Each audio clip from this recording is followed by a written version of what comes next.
For my collection, I ended up focusing on a fiction section of the Van Pelt Noppy Library, which is a part of a technological university.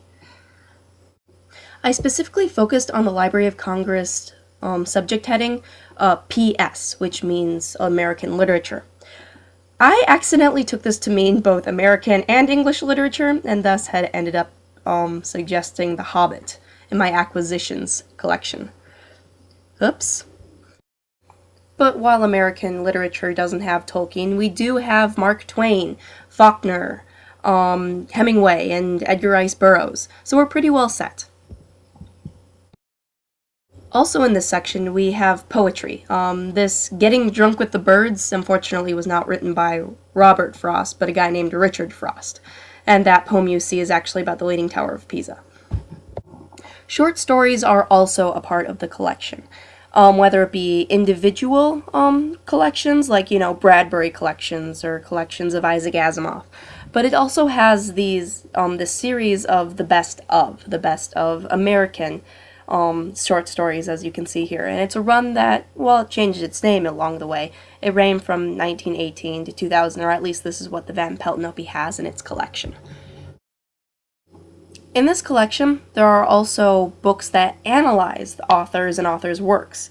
Said books are shelved with said authors. For instance, if you want to read Philip K. Dick, or if you want to read about Philip K. Dick, you go to the same section of the library. This library also has a specific frustration of mine. It lacks books from a series, specifically the first in the series. For instance, Isaac Asimov's Robot series lacks the first novel, as does Larry Niven's Ringworld series. And that bothers me a little bit. And it also occurs in other series that I've discovered in the collection, but these two stood out to me because I kind of have a personal knowledge regarding them. Overall, the books of this collection are in pretty decent shape. You don't have them falling apart at the seams, nor do you really have pages falling out of them at the drop of a hat. But that's not to say it's not without damages to it. For instance, this book about Captain Paul. You can't read the title on the spine in the picture because you couldn't read it in real life.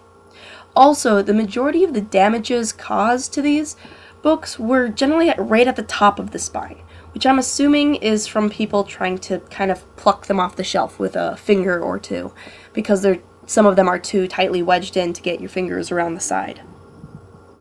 As you may have guessed by the not Robert Frost talking about the drunk birds in the poems, we don't always have the classics up here. Here we actually have Star Trek novels. And while, don't get me wrong, Star Trek is great, they're probably not going to be winning any Pulitzer Prizes soon, at least in terms of novels, nor are they probably going to be part of classroom curriculum. But hey, I'm up for those franchise writers to surprise me. But this does bring me up to a point of a confusion that I have regarding this collection. Let me introduce you to my nemesis, the popular collection. My own collection is upstairs on the 3rd floor in the main collection, while this guy's on the 1st floor.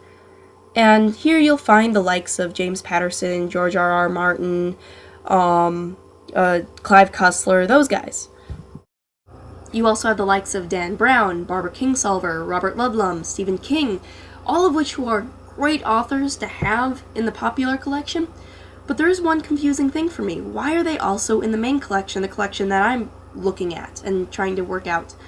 I can't really find any reason why they would be separate. In fact, the book Cujo is in both. It's in both collections, and there's absolutely no reason why those two should be separated, at least no clear distinction that I can find. And so that's probably going to be the biggest issue and biggest hurdle that I'm going to have to run through in working with this collection.